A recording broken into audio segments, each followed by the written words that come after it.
Mesdames et messieurs, bonsoir, 20h sur la RTS, le journal, voici les titres. Le président de la République présente la maquette de l'Institut national du pétrole qui sera implanté à Diamniadio. Le chef de l'État réitère son option pour une transparence totale et une efficacité sans faille dans la gestion des ressources du gaz et du pétrole. Législative du 30 juillet, les députés ont adopté le projet de loi portant modification de l'article 78 du Code électoral. Désormais, les électeurs pourront choisir au moins 5 bulletins pour faire leur choix le jour du scrutin. Ouverture d'une enquête suite aux fuites notées dans l'organisation du BAC 2017. La section de recherche de la gendarmerie traque les responsables. L'examen se poursuit alors que de fausses informations avaient fait état de son annulation à Dakar et les candidats ont raté l'épreuve de mathématiques. À suivre également la rubrique économie du jeudi. Ce soir, nous parlons du registre de commerce. Vous l'aurez compris, nous démarrons, mesdames et messieurs, ce journal avec ce départ du président de la République qui a quitté Dakar ce matin à destination de Hambourg. En Allemagne, le chef de l'État va prendre part au sommet du G20 qui se tient les 7 et 8 juillet. À son départ de Dakar, le président Macky Sall a été salué par le Premier ministre, des membres du gouvernement ainsi que d'autres autorités civiles et militaires. Le président de la République est arrivé cet après-midi en Allemagne, à Hambourg. Le chef de l'État répond à l'invitation du groupe des 20. Le 12e sommet du G20 s'ouvre ce vendredi avec à l'ordre du jour plusieurs sujets relatifs notamment à l'économie mondiale, au climat et au commerce. Aboubakri Kane. À Hambourg, le président de la République est venu prendre part au 12e sommet du groupe des 20. Le Sénégal fait partie des 5 pays invités par les dirigeants des 20 pays les plus riches de la planète. Le G20 qui se tient cette année en Allemagne, dans un contexte de forte tension, notamment sur les questions du climat et du commerce. Une rencontre diplomatique et économique placée aussi sous haute sécurité. Des discussions qui devraient porter dès ce vendredi sur un ensemble de sujets: l'économie mondiale, la finance, le commerce, mais également le développement durable, le climat et l'énergie. Au cours de ces 2 jours, les questions relatives à la santé, aux migrations, à la lutte contre le terrorisme et au partenariat avec l'Afrique figurent aussi à l'ordre du jour du sommet de Hambourg. Gestion du pétrole et du gaz, le chef de l'État pour une transparence totale et une efficacité sans faille. Position réitérée par le président Macky Sall au cours de la rencontre sur l'évaluation des gisements qui s'est tenue hier. Le président Macky Sall a présenté le futur Institut national du pétrole prévu à Diamniadio. C'est ici que commence l'émergence d'une approche de gestion transparente des ressources naturelles. Les découvertes de pétrole et de gaz mettent le Sénégal sur orbite et placent notre pays au rang des nations pétrolières touchées par la grâce d'une prospérité en ligne de mire. Cette réunion, convoquée par le président Macky Sall, se penche sur l'évaluation des gisements pétroliers et gaziers du pays. Il s'agit d'une étape phare de contrôle de la mise en œuvre de la production de pétrole et de gaz.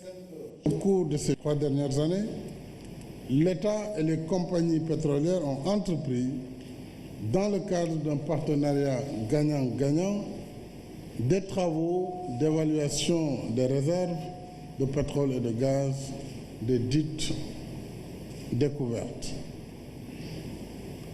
Plus de 7 puits ont été forés autour du gisement SNE, gisement de pétrole, au large de Sangomar. Il s'étend sur plus de 350 km² avec des réserves de pétrole estimées à plus de 500 milliards de barils. Les gisements de Tortue et de Yakar sont des réserves de classe mondiale dépassant chacun 20 TCF, c'est trillions de cubic feet, 20 TCF de gaz naturel. L'objectif premier est de défendre les intérêts du peuple sénégalais. C'est d'ailleurs l'une des raisons pour lesquelles le président Macky Sall avait inscrit les nouveaux droits des citoyens à l'accès aux ressources naturelles sur la réforme constitutionnelle. Il est question ici d'assurer une gestion efficiente de ce patrimoine national. Des contrats de partage de production, à l'exploitation des ressources, rien n'est laissé au hasard. Le COS-Petrogaz est chargé de définir un schéma directeur d'utilisation du pétrole et du gaz et d'élaborer une stratégie nationale de formation des acteurs de l'industrie pétrolière et gazière pour garantir une expertise nationale renforcée. C'est tout le sens de la création de l'Institut national du pétrole et du gaz qui sera implanté à Diamniadio. Toutes ces initiatives concourent à renforcer la gouvernance des ressources pétrolières et gazières dans l'intérêt exclusif de la nation, en veillant notamment à la promotion d'une démarche inclusive, à la diffusion d'informations justes et crédibles dans un souci de transparence sur tous les contrats et revenus générés.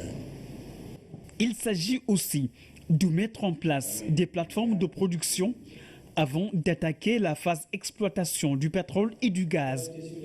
À ce niveau, des usines de liquéfaction seront installées pour l'acheminement des productions vers les industries et marchés de consommation.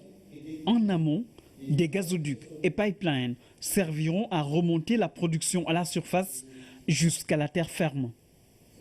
Un processus qui exige une maîtrise de la chaîne, et le Sénégal ne sera pas en reste. Ce sont des fils du pays qui seront formés au métier du pétrole et du gaz pour assurer la rentabilité et pérennité des ressources naturelles. La vision du président Macky Sall est claire. Je veux assurer un pilotage optimal, inclusif, dynamique, serein et transparent des investissements et projets développés dans les blocs pétroliers et gaziers. Voilà pourquoi j'ai pris d'autres mesures importantes allant dans le sens de renforcer les actions de l'initiative pour la transparence des industries extractives, ITIE, de mettre dans la réforme constitutionnelle de nouveaux droits économiques, sociaux et environnementaux des populations. En 14 mois, l'Institut national du pétrole et du gaz de Diamniadio verra le jour. Un institut de type moderne sur 25 hectares, composé notamment de 4 blocs pédagogiques, 2 campus pour étudiants et professeurs, un pétronium club ou espace de rencontres et de conférences de plus de 800 places. En termes de contenu pédagogique, c'est une formation spécialisée qui sera délivrée dans tous les domaines de la chaîne d'exploration, de production et de commercialisation de pétrole et de gaz. Cet institut va former des ingénieurs et experts sénégalais avec un enseignement de haut niveau qui prend également en compte le volet juridique, contrat pétrolier et fiscalité. Mais avant l'ouverture de cet établissement d'un coût de 20 milliards de francs CFA, la première promotion sera lancée en octobre prochain. Elle sera composée de 18 apprenants qui vont occuper dans un premier temps des locaux provisoires. Bref, le président de la République Macky Sall pose les jalons d'une orientation stratégique du pétrole et du gaz. L'idée est de bâtir une prospérité durable du Sénégal dans l'équité intergénérationnelle. Cérémonie de remise de décoration dans l'Ordre national du Lion et l'Ordre national du Mérite. 52 personnes ont été distinguées pour services rendus à la nation. Un mérite citoyen, a rappelé le grand chancelier de l'Ordre national du Lion, Sherban Bagay. Ils sont 52 au total à être élevés au grade de commandeur, officier ou chevalier dans l'Ordre national du Lion et dans l'Ordre national du Mérite par le grand chancelier de l'Ordre national du Lion, représentant le chef de l'État, grand maître de l'Ordre. La nation reconnaissante célèbre ses filles et fils qui se sont distingués dans l'exercice de leurs fonctions. En fait, cette cérémonie perpétue certes une tradition de l'État, mais elle s'inscrit dans la restauration des valeurs prônées par le chef de l'État pour promouvoir la méritocratie. Je voudrais, au nom de Monsieur le Président de la République, féliciter chaleureusement les heureux récipiendaires qui ont chacun dans son domaine de compétences apporté une pierre précieuse dans l'édification de notre nation. Mais cet édifice que nous sommes en train de bâtir jour après jour nécessite une adhésion de tous pour qu'il soit à la hauteur de nos ambitions et qu'il reflète la grandeur de notre peuple. Après avoir écouté le discours et le jeu du grand chancelier de l'Ordre national du Lion, les récipiendaires ont pu mesurer l'ampleur d'une telle distinction. La satisfaction, le sentiment le mieux partagé. Rendre grâce à Dieu et aussi se dire que c'est une récompense, une décoration que je dédie à toute la profession de journalisme, parce que ce n'est pas toujours évident, et c'est reconnaître le travail que font tous les journalistes jour et nuit, quelquefois au péril même de leur vie. Je ne suis qu'une humble représentante de cette profession, et comme monsieur le grand chancelier vient de le dire, c'est d'abord nous pousser à mieux faire, à rester dans les valeurs de la République, des valeurs citoyennes. Je suis très fière et très honorée d'avoir été décorée de la médaille du Lion. Ça me fait énormément plaisir. Je sais que je fais beaucoup de choses, mais je sais que je le mérite et je suis vraiment très, très heureuse. J'étais dans le social avant. Et puis après, on m'a demandé petit à petit de m'occuper des détenus. Et après, je me suis occupée des conditions de détenus. Alhamdulillah, alhamdulillah, alhamdulillah. Après 37 ans, bien sûr, de service, je crois avoir rendu un grand service à mon pays. Et je continue, Inch'Allah, d'être disponible pour le système éducatif sénégalais, même si je suis en retraite. J'ai ressenti une énorme fierté, un honneur que mon pays m'a décerné. Ils ont donc tant donné à leur pays sans rien attendre en retour, parfois même au péril de leur vie. Ces hautes distinctions récompensent le mérite, mais elles incitent toujours à faire plus, servir la nation avec le même élan de patriotisme pour faire rayonner les ordres. Je vous le disais dans les titres, les députés ont adopté le projet de loi modifiant l'article L78 du Code électoral, ce qui permet aux électeurs de faire leur choix 5 bulletins au moins sur les 47 le jour du scrutin du 30 juillet. Nous reviendrons en détail sur ce vote aujourd'hui à l'Assemblée nationale. La Banque mondiale vient d'octroyer 300 milliards de francs CFA à l'État du Sénégal. Il s'agit d'accords de financement destinés à 4 projets, dont la promotion du tourisme, des entreprises et le financement des projets gaziers, sans oublier les bus rapides. Explication avec Ramdawa. Louise Corde, les mains chargées de 4 conventions d'un montant cumulé de près de 300 milliards de francs CFA, la Banque mondiale est venue rendre concret des projets phares du PSE, dont les bus rapides. Le projet de bus rapide sur voie réservée à Dakar, BRT, a été approuvé le 25 mai par notre conseil d'administration pour un montant de 300 millions de dollars, auquel devraient venir s'ajouter 30 millions d'euros de la Banque européenne d'investissement, 30 millions de dollars du Fonds vert pour le climat, Green Climate Fund, et plus de 10 millions de dollars du gouvernement. Selon les estimations, plus de 300 000 Sénégalaises et Sénégalais emprunteront le BRT quotidiennement. Avec les 184 milliards de contributions de la Banque mondiale, les besoins de financement nécessaires aux infrastructures du BRT sont aujourd'hui couverts. Pour sa première phase, le BRT, qui est en réalité le premier véritable projet intégré de transport routier mis en œuvre au Sénégal, porte sur la construction et l'exploitation d'une ligne de 18,3 km afin de relier Dakar à Guédiawaye à travers 14 communes avec des temps de parcours réduits de moitié, passant de 90 minutes à 45 minutes. Les principaux objectifs visés par le projet consistent à favoriser l'utilisation des transports collectifs, la diminution de la forte congestion routière et la pollution environnementale. L'énergie, autre secteur prioritaire du PSE, la Banque mondiale met 60 milliards pour étendre le réseau électrique de l'OMVS.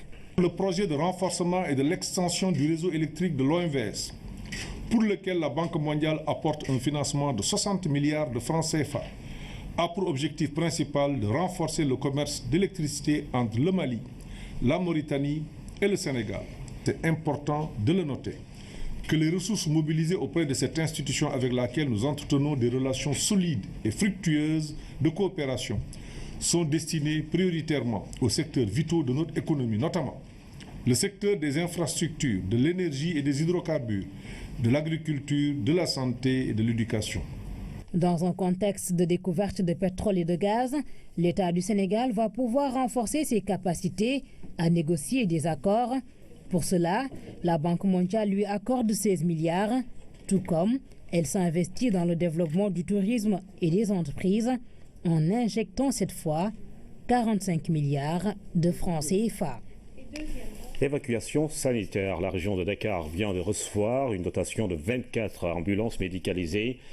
Elle comporte des équipements modernes permettant une prise en charge du malade avant même l'arrivée à l'hôpital. Ces ambulances sont destinées aux communes qui doivent les mettre exclusivement au service des populations. D'autres régions figurent dans ce programme ambitieux de l'État du Sénégal. Oumar Diaw. À l'ombre de palmiers que surplombe un obélisque scrutant le ciel, des rangées serrées de véhicules d'évacuation sanitaire. D'ordinaire, la vue d'une ambulance n'a rien de réjouissant. Pour cette fois, c'est tout le contraire. 24 ambulances qui viennent renforcer le parc automobile de la région de Dakar, notamment les centres de santé, les postes de santé, mais aussi les hôpitaux. De la rapidité de l'intervention médicale dépend en grande partie la récupération d'un malade. Le transport d'une personne en situation de détresse exige une logistique de qualité. Pas n'importe quelle ambulance, des ambulances médicalisées. Ce lot d'ambulances prolonge la longue chaîne d'équipements des structures sanitaires que l'État du Sénégal est en train de forger au profit des populations. Cette remise d'ambulances permet de relever les défis de qualité et participe à l'objectif d'amélioration de l'offre de soins et à l'accès à des services de santé de base pour un bien-être des populations. Que valent de tels outils avec du matériel coûteux haut de gamme mais fragile sans une bonne maintenance? L'appel du ministre pour un bon entretien semble entendu. Vous pouvez être rassurés que nous ferons prendre le plus grand soin de ces précieuses offrandes qui seront pour vos vaillants travailleurs, nos vaillants travailleurs des centres de santé, des outils de travail indispensables et pour nos concitoyens, des services pour leur bien-être à nul autre pareil. Un engagement qui sonne un peu comme un serment à ne jamais trahir. Le programme de dotation va se poursuivre pour faire le tour du Sénégal complet et assurer ainsi une prise en charge préhospitalière avec le maximum de chances de survie. La cité Balabé des Thiès dispose d'un forage de 120 mètres cubes jour construit par la SONES. Cet ouvrage vient régler les problèmes d'eau de ce quartier. Coût de l'investissement, 200 millions de francs CFA. Hamidou Diop. L'eau coule à flot à la cité Balabé grâce au forage construit par l'État du Sénégal à travers la SONES. 120 mètres cubes heure, un débit journalier de plus de 2600 mètres cubes. De quoi régler un problème récurrent dans cette cité et dans les quartiers environnants. Une solution durable, plus de 18 mois après l'arrêt du forage privé, qui a été mis en service il y a de cela 3 décennies. Outre ce nouveau forage, un nouveau réseau de distribution sera installé. Ces ouvrages, entièrement financés par le gouvernement du Sénégal, à travers le ministère de l'Hydraulique et de l'Assainissement, seront par la suite incorporés dans le réseau affermé de la SONES. L'investissement global est de 2 milliards, dont la construction de ce forage, un réseau de distribution qui sera bientôt opérationnel et des réservoirs d'eau. Les travaux ont démarré depuis le mois de mai 2017. Aujourd'hui, nous sommes venus nous enquérir de l'état d'avancement des travaux et nous nous sommes rendus compte que que les travaux sont terminés. La réception du forage sera faite la semaine prochaine. Nous avons eu un début relativement productif de 120 mètres cubes par heure Au-delà de Balabé et de Thiès, la SONES a pris une batterie de mesures pour diversifier les sources d'approvisionnement et sécuriser ainsi la ville de Dakar. Il y a beaucoup de quartiers où le réseau est constitué de conduites de petit diamètre. Et nous les avons changés en grand diamètre et les raccordés sur des points de diamètre beaucoup plus importants au fin de faciliter la fluidité, le transport de l'eau pour que l'impact soit plus visible au niveau des robinets. Au-delà de ces 30 forages, nous poursuivons la mise en œuvre de ce plan Marshall à travers des ressources complémentaires avec l'appui de la Banque mondiale au niveau du plateau de Tasset où nous comptons mobiliser à peu près 30 000 m3 jour. La prise en compte de la démographie galopante et la construction de nouvelles villes ont amené l'État du Sénégal à mettre en place KMS 3, la nouvelle usine d'eau de Keur Momar-Sarr, dont le démarrage des travaux est imminent. L'usine de dessalement aussi. Le financement est déjà bouclé et les études techniques déjà réalisées. 120 mètres cubes heure à la cité Balabé de Thiès, 13 nouveaux forages à Diourbel. Ces ouvrages hydrauliques vont permettre de faire face aux besoins des populations de la région. Le directeur général de l'OFOR était en visite à la base vie du chantier Pape Collingom. Taofer, localité située à la périphérie de Diourbel. Dans ce chantier, des engins, des équipements lourds, une équipe de techniciens et d'ingénieurs chinois a déjà pris ses marques. À partir de cette base centrale va démarrer l'exécution d'un important projet hydraulique financé à hauteur de 60 milliards de francs CFA. Cet atelier mobile de forage annonce le début des travaux. C'est à partir d'ici que tous les matériaux et tout le matériel, tous les ateliers de forage, tous les hommes vont partir pour l'exécution de ce programme sur l'ensemble du territoire sénégalais. Mais la chose la plus importante à retenir, c'est que nous sommes ici ensemble pour faire le point sur l'état d'avancement de ce projet qui est très satisfaisant. Tous les ateliers sont mobilisés, les hommes sont mobilisés et le projet est en train d'être exécuté. Pour la région de Diourbel, ce sont 13 forages qui seront réalisés par l'entreprise partenaire chinoise CGCOC. Le volet hydraulique, c'est un autre projet très important pour le pays et aussi pour notre entreprise. Avec le soutien du ministère de l'Hydraulique et aussi OFOR, notre maître d'ouvrage. C'est un grand défi à relever pour notre entreprise. Pourquoi? Puisqu'il y a tant de forages qui a réalisé en si peu de temps sur un territoire très vaste, c'est-à-dire dans les 13 régions sénégales. Selon le directeur général de l'Office des forages ruraux, le démarrage des travaux coïncide certes avec la saison des pluies, mais des mesures sont prises et les délais seront respectés. Ce projet va nous permettre d'atteindre l'accès universel dans sa phase finale.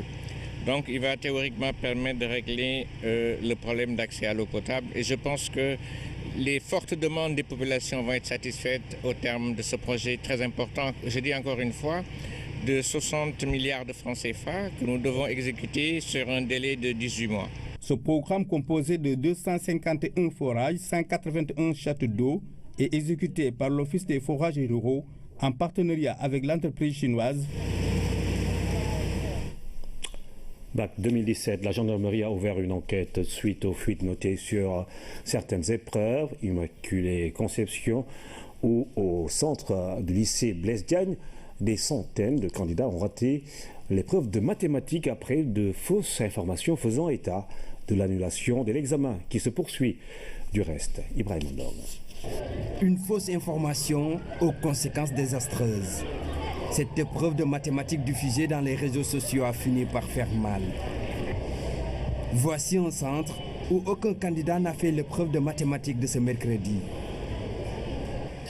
Institution Immaculée Conception.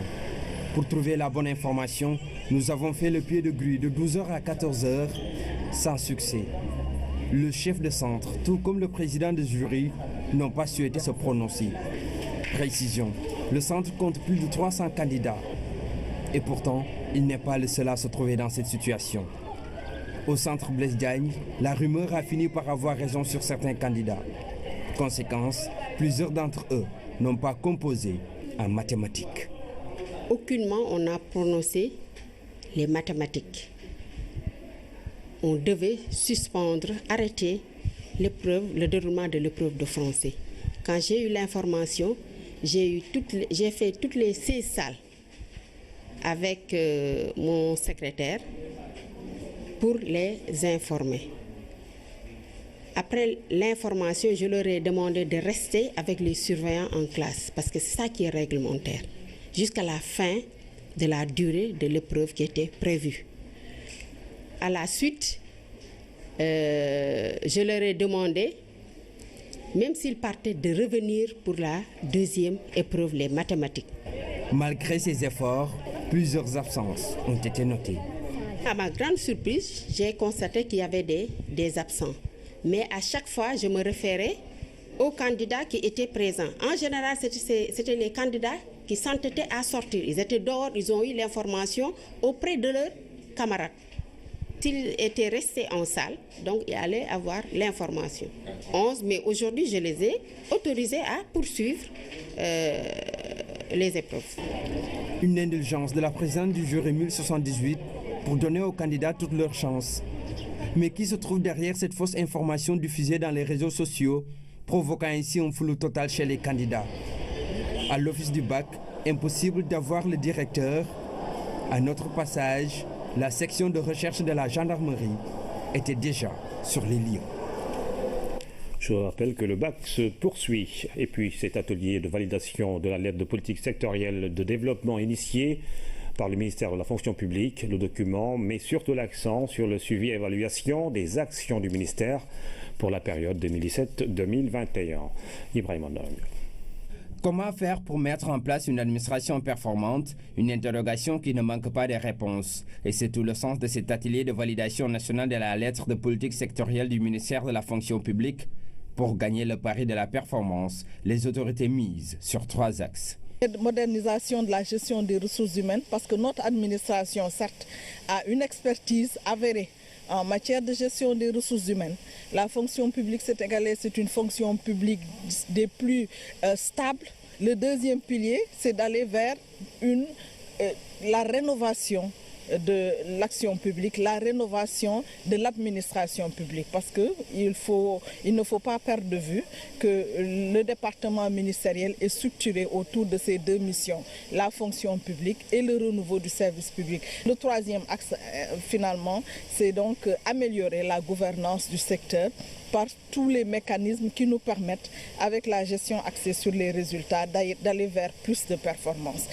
Le document est un outil de programmation, de suivi, d'évaluation des actions du ministère de la fonction publique pour une période bien déterminée. Dans l'horizon 2021, donc 2017-2021, que nous sachions tous ensemble, en matière d'administration publique, ce que nous avons retenu de faire et comment nous allons le faire. Cet atelier de validation a vu la participation de plusieurs acteurs, dont les partenaires financiers, occasion saisie par les autorités pour revenir sur les atouts de l'administration sénégalaise. La commission de régulation du secteur de l'électricité porte son regard sur le plan triennal d'investissement 2017-2019 de Sénélec, évalué à plus de 600 milliards. Le document de la consultation publique sur la révision des conditions tarifaires de Sénélec était également au centre des échanges. Lougia Toba. L'accès universel à l'électricité, le Sénégal en a fait une priorité. Monsieur le Président de la République veut une production d'énergie électrique en quantité et en qualité suffisante et à des coûts soutenables et abordables, aussi bien pour les ménages, pour l'industrie que pour tous les usagers. Le gouvernement a ses objectifs, Sénélec ses missions et moyens. La commission de régulation du secteur de l'électricité doit déterminer un équilibre en tenant une consultation publique.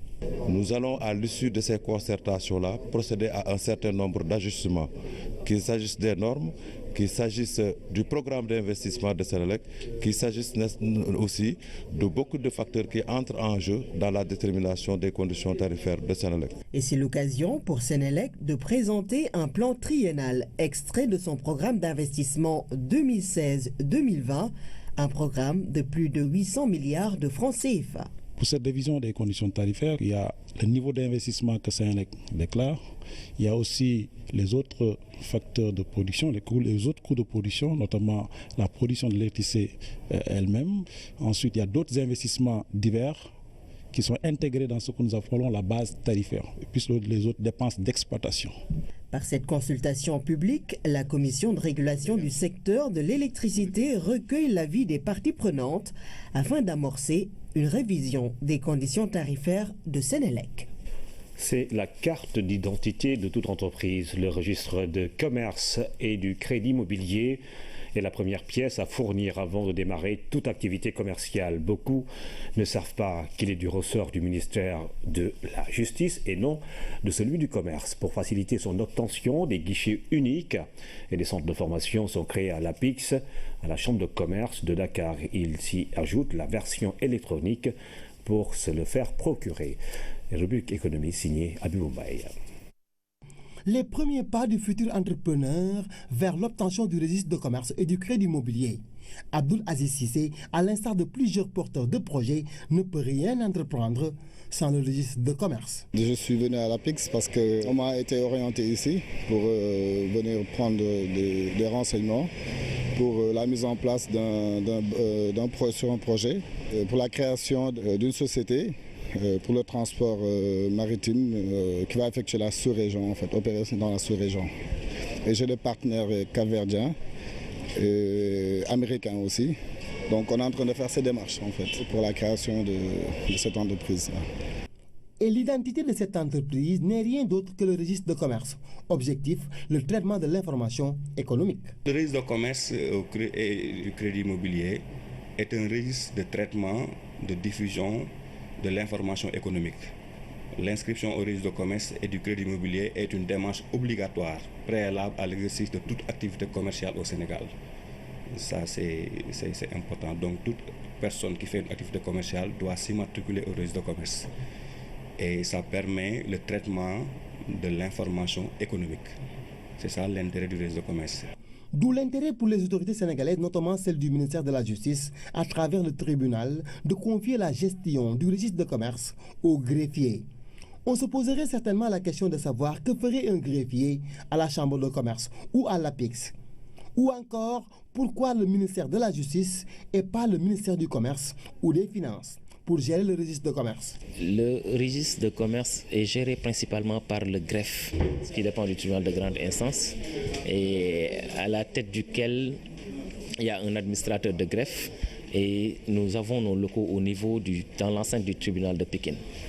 C'est ce bureau-là qui centralise en fait tout ce qui relève des informations afférentes à l'assujettissement donc des personnes physiques commerçantes et des personnes morales, à savoir les sociétés commerciales ou de toute autre personne morale, spécialement assujettie donc à cette formalité.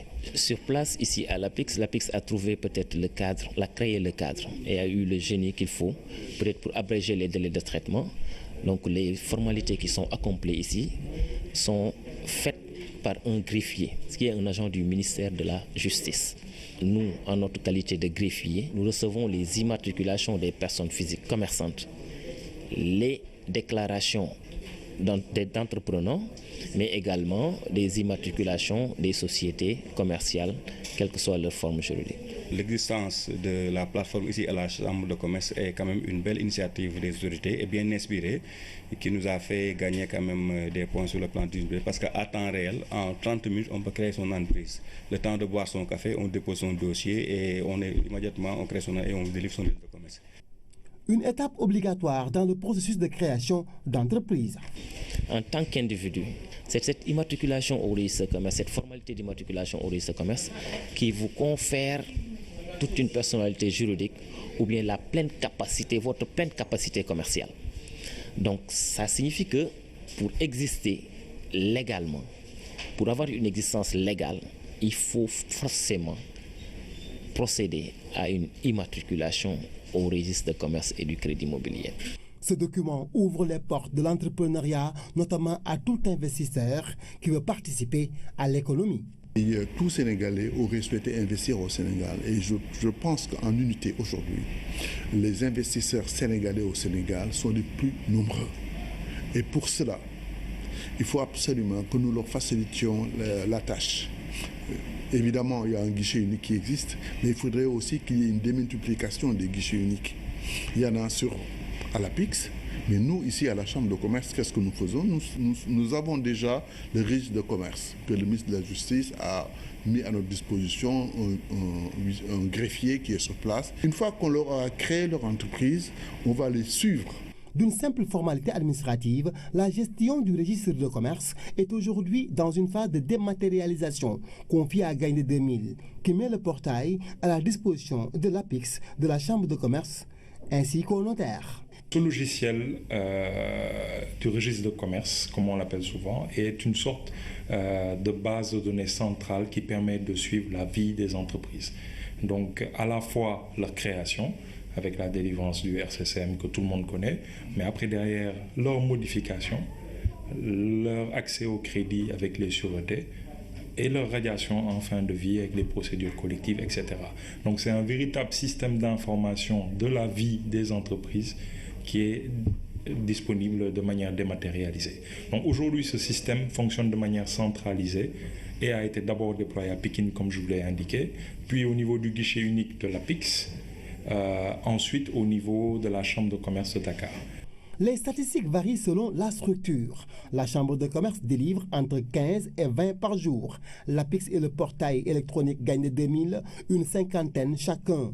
Rien qu'en 2017, la Chambre de commerce a procédé à 2000 immatriculations, des chiffres qui sont le reflet du bouillonnement et de l'effervescence de l'économie sénégalaise. Tigo a lancé son premier data center construit par Connect Sen Connect, entité du groupe Millicom, ce jeudi à Dakar. Ce centre de stockage de données va permettre au groupe de sauvegarder et de sécuriser les données de différentes entreprises tout en mettant à leur disposition des outils de contrôle de pointe. Le reportage de Tierno Diallo. Par cet acte, Tigo donne corps à la vision du président de la République de faire du Sénégal un hub numérique. Implanté au cœur de Diamniadio, le data center Sen Connect, commercialisé par Tigo, a coûté 4 milliards à l'opérateur de téléphonie dans sa première phase. Nous comptons sur, certes, la politique de l'État en matière de numérique, mais également nous comptons sur le partenariat avec le secteur privé. Et de ce point de vue-là, l'action qui a été menée ou l'investissement qui a été fait aujourd'hui et que nous inaugurons aujourd'hui avec Tigo mérite d'être souligné, d'être encouragé. À travers ce data center, Tigo Business va répondre aux besoins de stockage exprimés par la plupart des entreprises du pays. On a fourni non seulement un data center, mais en plus toute une connectivité en fibre optique qui peut relier n'importe quel point au niveau du Sénégal avec plus de 1000 km de fibre optique. Et les technologies qui ont été utilisées dans ce data center ne sont pas des moindres. On a choisi les plus importants partenaires dans le monde entier. Avec sa capacité de 110 racks extensible à 400, ce centre de stockage de données est aujourd'hui le plus sécurisé du pays et de la sous-région. Grâce à la qualité de ses normes de sécurité et de contrôle, il a reçu la certification Tier 3 attribuée par Uptime Institute, autorité mondiale des data centers. Si personne n'y touche, ça peut fonctionner au moins pendant 15 jours. Et j'espère que nous avons au moins, durant les 15 jours, nous pouvons maintenir pour que la production puisse continuer. Donc en plus de ça, on ne se limite pas seulement à cela, parce qu'il y a la production, il y a aussi le stockage de l'énergie. Donc nous stockons aussi de l'énergie qui puisse gérer au moins pendant 4 heures l'ensemble des serveurs qui peuvent se trouver au maximum de la capacité de ce data center. Par ce data center implanté sur 1,5 hectare, Tigo devient pionnier du pôle numérique de Diamniadio. L'opérateur de téléphonie voit en ce data center un hub de connectivité pour la région dans un avenir proche. Je rappelle l'information du jour. Les députés ont adopté le projet de loi modifiant l'article L78 du Code électoral, ce qui veut dire que les électeurs pourront choisir au jour du scrutin du 30 juillet au moins 5 bulletins pour faire leur choix. Législative 2017, ce soir, nous évoquons le rôle et le fonctionnement de cette institution que convoite 47 listes pour 165 sièges. Retour sur les missions de l'Assemblée nationale avec Maman Moussagnan. Depuis le 20 août 1960, l'institution occupe le bâtiment situé sur la place Soweto. Au cours de l'histoire, le nombre de députés a beaucoup évolué. De 80 en 1960, l'effectif est passé à 100 en 1978, 120 en 1983, 140 en 1998. En 2007, l'Assemblée nationale en comptait 150. Bientôt, 165 seront élus comme représentants du peuple. Les députés se réunissent dans leur base, ils prennent en compte les préoccupations de la population. Ils ont des problèmes de route, problèmes de santé, problèmes d'éducation. C'est ça le rôle premier du député. Il faut que la population sente qu'il a un mandat, qu'elle a un représentant dans l'institution parlementaire qui est à même de défendre les intérêts de la population qu'il a élue. Au début de chaque législature, à la première session ordinaire de l'année et après l'installation du bureau définitif, des commissions permanentes sont installées. Ces commissions fonctionnent en permanence. Il peut y avoir des intercommissions où, quand deux commissions ont des sujets connexes, les deux commissions peuvent se réunir en intercommission pour demander aux ministres concernés par ces points-là de venir t'expliquer. Donc chaque commission a un président, a un rapporteur et un secrétaire. Les présidents de commission, ils sont membres de la conférence des présidents. Les députés à l'Assemblée nationale sont élus pour 5 ans. La durée de leur mandat ne peut être abrégée que par dissolution de l'Assemblée nationale. Une instruction générale du bureau détermine les modalités de fonctionnement des services de l'institution en cas de dissolution. L'Assemblée nationale du Sénégal est l'une des plus anciennes de l'Afrique. Elle a accueilli à l'époque coloniale beaucoup d'autres institutions. Nous reviendrons sur l'information, le vote justement, le projet de loi modifiant l'article L78 que les députés ont adopté aujourd'hui à l'Assemblée nationale avec notre reporter Amadou Aramkam. L'actualité internationale nous mène au Venezuela et en Europe, où les ministères des Affaires étrangères européens et africains cherchent des solutions pour bloquer les migrants, la vague de migrants. Fatou Sakho. Rencontre des ministres des Affaires étrangères européens et de pays africains d'origine et de transit des migrants ce jeudi à Rome. Ils ont évoqué des pistes pour bloquer le flux de migrants au sud de la Libye. Aucune mesure nouvelle n'a été retenue par les 28 délégations. Cependant, le gouvernement italien s'engage à débloquer 10 millions d'euros pour aider la Libye à contrôler ses frontières avec le Niger, le Tchad et le Soudan. Donald Trump durcit le ton contre la Corée du Nord après que la Russie ait bloqué le projet de résolution proposé par les États-Unis et la France au Conseil de sécurité aux Nations Unies. Le président américain menace Pyongyang d'une riposte sévère après son tir d'un missile balistique intercontinental le mardi. Donald Trump a fait cette déclaration ce jeudi à Varsovie avant de rejoindre l'Allemagne pour le sommet du G20 qui s'ouvre ce vendredi à Hambourg. Hambourg, où des manifestations anti-G20 ont été dispersées cet après-midi par la police. Des affrontements ont éclaté entre partisans du président Nicolás Maduro et ceux de l'opposition au Venezuela. Après 9 heures de siège, le Parlement de Caracas, contrôlé par l'opposition, a été pris d'assaut par des centaines de manifestants portant les couleurs du parti du président Maduro. Les heurts ont fait 7 blessés parmi les députés. Il a fait les beaux jours des clubs cyclistes comme Saloum et Mbossé de Kaolack, mais aussi de la Jeanne d'Arc de Dakar, où il a terminé sa carrière. Lui, c'est Mandiaye Seck, plusieurs fois champion du Sénégal. Il a défendu les couleurs de l'équipe nationale. Aujourd'hui, une maladie l'a éloigné des pistes. Koumadia Hademar l'a rencontré à Ten Toubab, son village natal. Là où il nous accueille, au beau milieu de sa maison, en plein cœur du village de Ten Toubab, c'est loin des pistes sur lesquelles il était autrefois imbattable. L'ancien champion de cyclisme est aujourd'hui terrassé par une maladie qui l'a privé de mobilité depuis 10 longues années. Je ne peux plus marcher. Cela fait 10 ans maintenant. J'ai tenté de me faire soigner partout, mais sans succès. Ma femme, mes amis ont tout essayé, mais en vain.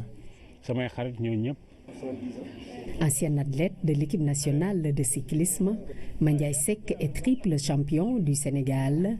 Son premier sacre remonte à 1972 avec le club de Salmon de Kaolack, avant de rééditer l'exploit en 1975, puis en 1977 avec le Mbosset Kaolack. Nous faisions le cyclisme juste pour le plaisir. Par exemple, quand on gagnait la course Dakar-Thiès, on n'avait même pas une fleur. Mais l'essentiel, c'était de défendre les couleurs de notre club face à de fortes équipes de militaires français, sans compter GIA, Giraffe, Mbossé ou encore Olympique de Mbour, actuel stade de Mbour. C'est justement à Mbour que le natif de Tentobap a attrapé le virus du vélo. Nous sommes au début des années 60. C'est le jour où Mbour a été battu par Dakar à domicile. Cela m'avait fait très mal. C'est ainsi que j'ai décidé de faire du cyclisme pour laver l'affront. Âgé de 70 ans, hors circuit depuis plus de 20 ans, peu importe, il lui reste en tête le film de ses duels avec Rodrigue Mathieu.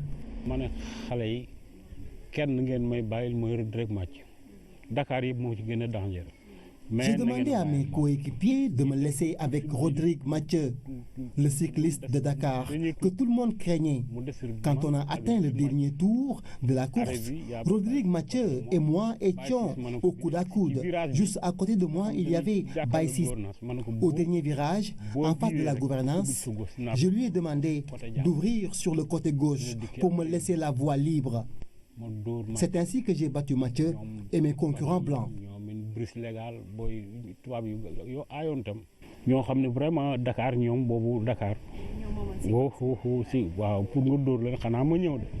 Son plus mauvais souvenir, mon échappée à hauteur de Casino lors d'une course Dakar-Thiès. Arrivé à Mbao, j'ai eu des problèmes avec mon vélo. Du coup, j'ai raté mon 4e titre de champion du Sénégal. C'est lui qui a écrit l'une des plus belles pages du cyclisme sénégalais, est aujourd'hui malade. Son seul soutien reste sa famille, qui lui apporte réconfort et espoir. Ce qu'il a fait pour le sport de son pays s'évanouit petit à petit. C'est la fin de cette édition, mesdames et messieurs. Merci encore une fois de suivre l'actualité tous les jours sur la première chaîne de télévision sénégalaise.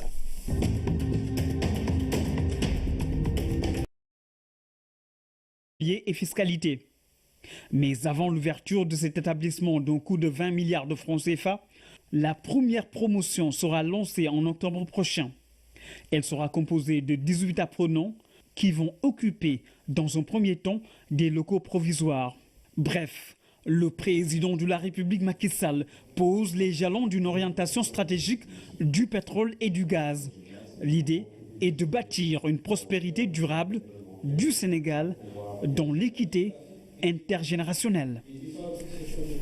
Cérémonie de remise de décoration dans l'Ordre national du Lion et l'Ordre national du Mérite.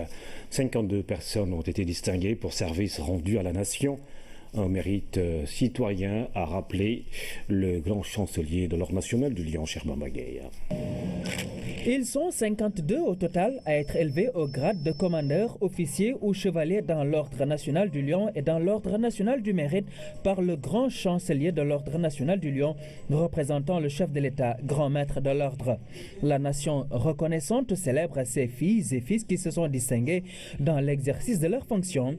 En fait, cette cérémonie perpétue certes une tradition de l'État, mais elle s'inscrit dans la restauration des valeurs prônées par le chef de l'État pour promouvoir la méritocratie.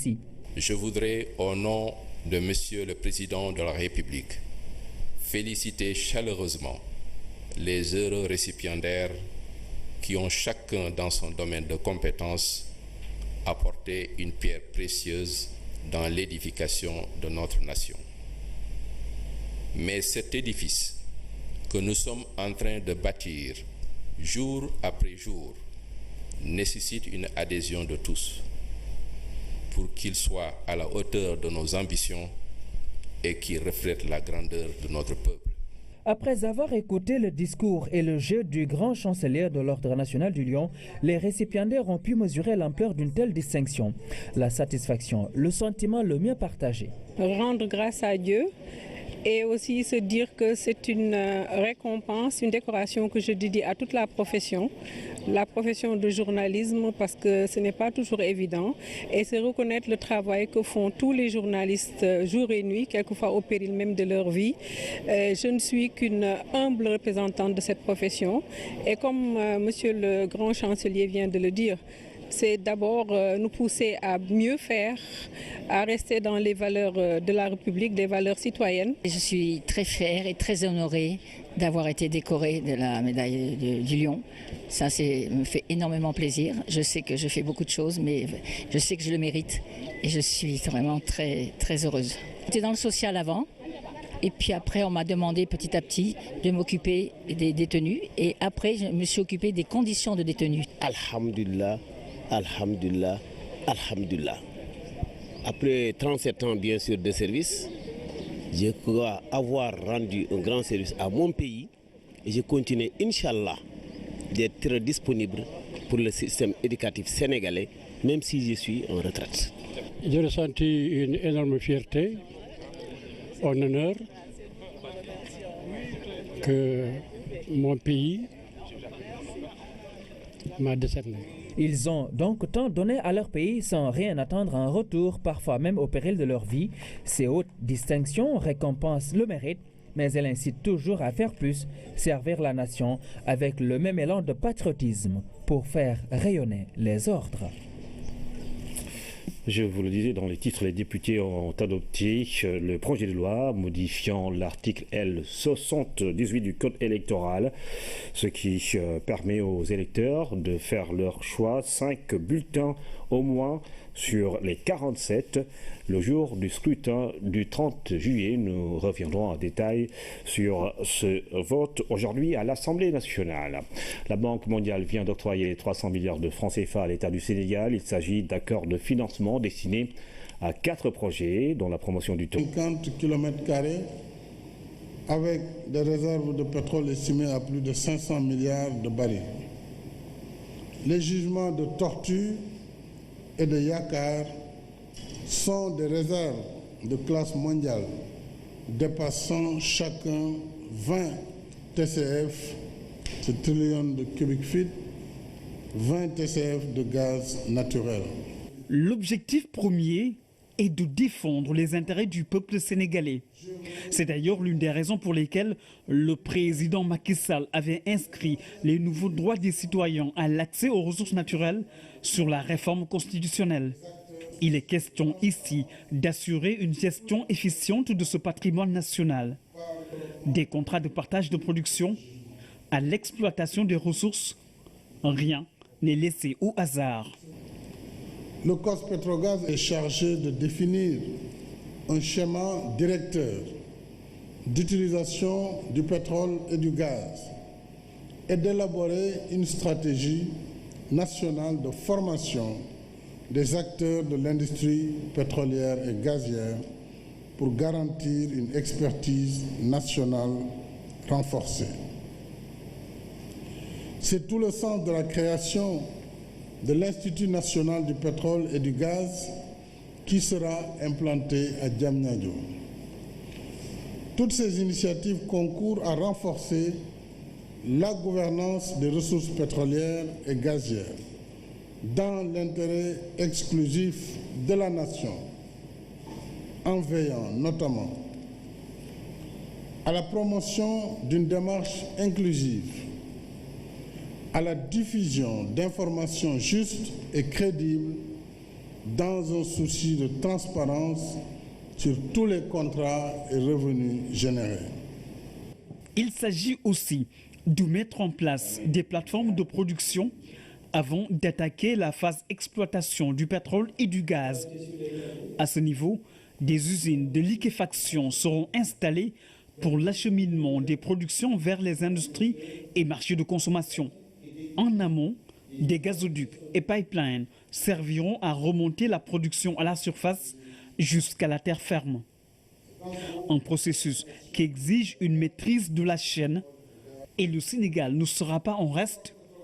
Ce sont des fils du pays qui seront formés au métier du pétrole et du gaz pour assurer la rentabilité et pérennité des ressources naturelles. La vision du président Macky Sall est claire. Je veux assurer un pilotage optimal, inclusif, dynamique, serein et transparent des investissements et projets développés dans les blocs pétroliers et gaziers. Voilà pourquoi j'ai pris d'autres mesures importantes allant dans le sens de renforcer les actions de l'initiative pour la transparence des industries extractives, ITIE, de mettre dans la réforme constitutionnelle de nouveaux droits économiques, sociaux et environnementaux des populations. En 14 mois, l'Institut national du pétrole et du gaz de Diamniadio verra le jour. Un institut de type moderne sur 25 hectares, composé notamment de 4 blocs pédagogiques, 2 campus pour étudiants et professeurs, un pétrolium club ou espace de rencontres et de conférences de plus de 800 places. En termes de contenu pédagogique, c'est une formation spécialisée qui sera délivrée dans tous les domaines de la chaîne d'exploration, de production et de commercialisation de pétrole et de gaz. Cet institut va former des ingénieurs et experts sénégalais avec un enseignement de haut niveau qui prend également en compte le volet juridique contrat pétrolier. À l'objectif d'amélioration de l'offre de soins et à l'accès à des services de santé de base pour un bien-être des populations. Que valent de tels outils avec du matériel coûteux haut de gamme mais fragile sans une bonne maintenance? L'appel du ministre pour un bon entretien semble entendu. Vous pouvez être rassurés que nous ferons prendre le plus grand soin de ces précieuses offrandes qui seront pour vos vaillants travailleurs, nos vaillants travailleurs des centres de santé, des outils de travail indispensables et pour nos concitoyens, des services pour leur bien-être à nul autre pareil. Un engagement qui sonne un peu comme un serment à ne jamais trahir. Le programme de dotation va se poursuivre pour faire le tour du Sénégal complet et assurer ainsi une prise en charge préhospitalière avec le maximum de chances de survie. La cité Balabé de Thiès dispose d'un forage de 120 mètres cubes jour construit par la SONES. Cet ouvrage vient régler les problèmes d'eau de ce quartier. Coût de l'investissement, 200 millions de francs CFA. Hamidou Diop. L'eau coule à flot à la cité Balabé grâce au forage construit par l'État du Sénégal à travers la SONES. 120 mètres cubes heure, un débit journalier de plus de 2600 mètres cubes. De quoi régler un problème récurrent dans cette cité et dans les quartiers environnants. Une solution durable, plus de 18 mois après l'arrêt du forage privé, qui a été mise en service il y a de cela 3 décennies. Outre ce nouveau forage, un nouveau réseau de distribution sera installé. Ces ouvrages, entièrement financés par le gouvernement du Sénégal, à travers le ministère de l'Hydraulique et de l'Assainissement, seront par la suite incorporés dans le réseau affermé de la SONES. L'investissement global est de 2 milliards, dont la construction de ce forage, un réseau de distribution qui sera bientôt opérationnel et des réservoirs d'eau. Les travaux ont démarré depuis le mois de mai 2017. Aujourd'hui, nous sommes venus nous enquérir de l'état d'avancement des travaux et nous nous sommes rendus compte que que les travaux sont terminés. La réception du forage sera faite la semaine prochaine. Nous avons eu un début relativement productif de 120 mètres cubes par heure. Au-delà de Balabé et de Thiès, la SONES a pris une batterie de mesures pour diversifier les sources d'approvisionnement et sécuriser ainsi la ville de Dakar. Et il y a beaucoup de quartiers où le réseau est constitué de conduites de petit diamètre. et nous les avons changés en grand diamètre et les raccordés sur des points de diamètre beaucoup plus importants afin de faciliter la fluidité, le transport de l'eau pour que l'impact soit plus visible au niveau des robinets. Au-delà de ces 30 forages, nous poursuivons la mise en œuvre de ce plan Marshall à travers des ressources complémentaires avec l'appui de la Banque mondiale au niveau du plateau de Tasset où nous comptons mobiliser à peu près 30 000 m3 au jour. La prise en compte de la démographie galopante et la construction de nouvelles villes ont amené l'État du Sénégal à mettre en place KMS 3, la nouvelle usine d'eau de Keur Momar-Sarr, dont le démarrage des travaux est imminent. L'usine de dessalement aussi. Le financement est déjà bouclé et les études techniques déjà réalisées. 120 mètres cubes heure à la cité Balabé de Thiès, 13 nouveaux forages à Diourbel. Ces ouvrages hydrauliques vont permettre de faire face aux besoins des populations de la région. Le directeur général de l'OFOR était en visite à la base vie du chantier Pape Collingom. Taofer, localité située à la périphérie de Diourbel. Dans ce chantier, des engins, des équipements lourds, une équipe de techniciens et d'ingénieurs chinois a déjà pris ses marques. À partir de cette base centrale va démarrer l'exécution d'un important projet hydraulique.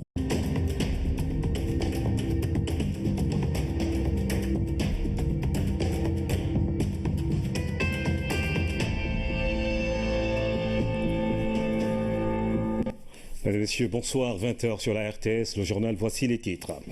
Le président de la République présente la maquette de l'Institut national du pétrole qui sera implanté à Diamniadio. Le chef de l'État réitère son option pour une transparence totale et une efficacité sans faille dans la gestion des ressources du gaz et du pétrole. Législative du 30 juillet, les députés ont adopté le projet de loi portant modification de l'article 78 du Code électoral. Désormais, les électeurs pourront choisir au moins 5 bulletins pour faire leur choix le jour du scrutin. Ouverture d'une enquête suite aux fuites notées dans l'organisation du bac 2017. La section de recherche de la gendarmerie traque les responsables. L'examen se poursuit alors que de fausses informations avaient fait état de son annulation à Dakar et les candidats ont raté l'épreuve de mathématiques. À suivre également la rubrique économie du jeudi. Ce soir, nous parlons du registre de commerce. Vous l'aurez compris, nous démarrons, mesdames et messieurs, ce journal avec ce départ du président de la République qui a quitté Dakar ce matin à destination de Hambourg. En Allemagne, le chef de l'État va prendre part au sommet du G20 qui se tient les 7 et 8 juillet. À son départ de Dakar, le président Macky Sall a été salué par le Premier ministre, des membres du gouvernement ainsi que d'autres autorités civiles et militaires. Le président de la République est arrivé cet après-midi en Allemagne, à Hambourg. Le chef de l'État répond à l'invitation du groupe des 20. Le 12e sommet du G20 s'ouvre ce vendredi avec à l'ordre du jour plusieurs sujets relatifs notamment à l'économie mondiale, au climat et au commerce. Aboubakri Kane. À Hambourg, le président de la République est venu prendre part au 12e sommet du groupe des 20. Le Sénégal fait partie des 5 pays invités par les dirigeants des 20 pays les plus riches de la planète. Le G20 qui se tient cette année en Allemagne, dans un contexte de forte tension, notamment sur les questions du climat et du commerce. Une rencontre diplomatique et économique placée aussi sous haute sécurité. Des discussions qui devraient porter dès ce vendredi sur un ensemble de sujets: l'économie mondiale, la finance, le commerce, mais également le développement durable, le climat et l'énergie. Au cours de ces 2 jours, les questions relatives à la santé, aux migrations, à la lutte contre le terrorisme et au partenariat avec l'Afrique figurent aussi à l'ordre du jour du sommet de Hambourg. Gestion du pétrole et du gaz, le chef de l'État pour une transparence totale et une efficacité sans faille. Position réitérée par le président Macky Sall au cours de la rencontre sur l'évaluation des gisements qui s'est tenue hier. Le président Macky Sall a présenté le futur Institut national du pétrole prévu à Diamniadio. C'est ici que commence l'émergence d'une approche de gestion transparente des ressources naturelles. Les découvertes de pétrole et de gaz mettent le Sénégal sur orbite et placent notre pays au rang des nations pétrolières touchées par la grâce d'une prospérité en ligne de mire. Cette réunion, convoquée par le président Macky Sall, se penche sur l'évaluation des gisements pétroliers et gaziers du pays. Il s'agit d'une étape phare de contrôle de la mise en œuvre de la production de pétrole et de gaz. Au cours de ces 3 dernières années, l'État et les compagnies pétrolières ont entrepris, dans le cadre d'un partenariat gagnant-gagnant, des travaux d'évaluation des réserves de pétrole et de gaz des dites découvertes. Plus de 7 puits ont été forés autour du jugement SNE, jugement de pétrole, au large de Sangomar. Il s'étend sur plus de 350 des entreprises et le financement des projets gaziers, sans oublier les bus rapides. Explication avec Graham Dawa. Louise Corde, les mains chargées de 4 conventions d'un montant cumulé de près de 300 milliards de francs CFA. La Banque mondiale est venue rendre concret des projets phares du PSE, dont les bus rapides. Le projet de bus rapide sur voie réservée à Dakar, BRT, a été approuvé le 25 mai par notre conseil d'administration pour un montant de 300 millions de dollars, auquel devrait venir s'ajouter 30 millions d'euros de la Banque européenne d'investissement, 30 millions de dollars du Fonds vert pour le climat, Green Climate Fund, et plus de 10 millions de dollars du gouvernement. Selon les estimations, plus de 300 000 Sénégalaises et Sénégalais emprunteront le BRT quotidiennement. Avec les 184 milliards de contributions de la Banque mondiale, les besoins de financement nécessaires aux infrastructures du BRT sont aujourd'hui couverts. Pour sa première phase, le BRT, qui est en réalité le premier véritable projet intégré de transport routier mis en œuvre au Sénégal, porte sur la construction et l'exploitation d'une ligne de 18,3 km afin de relier Dakar à Guédiawaye à travers 14 communes avec des temps de parcours réduits de moitié, passant de 90 minutes à 45 minutes. Les principaux objectifs visés par le projet consistent à favoriser l'utilisation des transports collectifs, la diminution de la forte congestion routière et la pollution environnementale. L'énergie, autre secteur prioritaire du PSE, la Banque mondiale met 60 milliards pour étendre le réseau électrique de l'OMVS. Le projet de renforcement et de l'extension du réseau électrique de l'OMVS, pour lequel la Banque mondiale apporte un financement de 60 milliards de francs CFA, a pour objectif principal de renforcer le commerce d'électricité entre le Mali, la Mauritanie et le Sénégal. C'est important de le noter que les ressources mobilisées auprès de cette institution avec laquelle nous entretenons des relations solides et fructueuses de coopération sont destinées prioritairement aux secteurs vitaux de notre économie, notamment le secteur des infrastructures, de l'énergie et des hydrocarbures, de l'agriculture, de la santé et de l'éducation. Dans un contexte de découverte de pétrole et de gaz, l'État du Sénégal va pouvoir renforcer ses capacités à négocier des accords. Pour cela, la Banque mondiale lui accorde 16 milliards, tout comme elle s'investit dans le développement du tourisme et des entreprises en injectant cette fois 45 milliards de francs CFA. Évacuation sanitaire. La région de Dakar vient de recevoir une dotation de 24 ambulances médicalisées. Elle comporte des équipements modernes permettant une prise en charge du malade avant même l'arrivée à l'hôpital. Ces ambulances sont destinées aux communes qui doivent les mettre exclusivement au service des populations. D'autres régions figurent dans ce programme ambitieux de l'État du Sénégal. Oumar Diaw. À l'ombre de palmiers que surplombe un obélisque scrutant le ciel, des rangées serrées de véhicules d'évacuation sanitaire.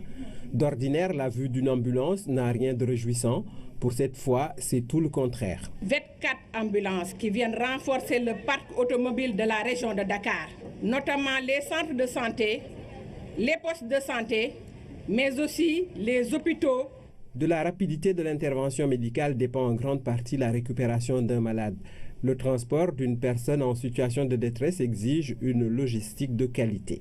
Pas n'importe quelle ambulance, des ambulances médicalisées. Ce lot d'ambulances prolonge la longue chaîne d'équipement des structures sanitaires que l'État du Sénégal est en train de forger au profit des populations. Cette remise d'ambulances permet de relever les défis de qualité et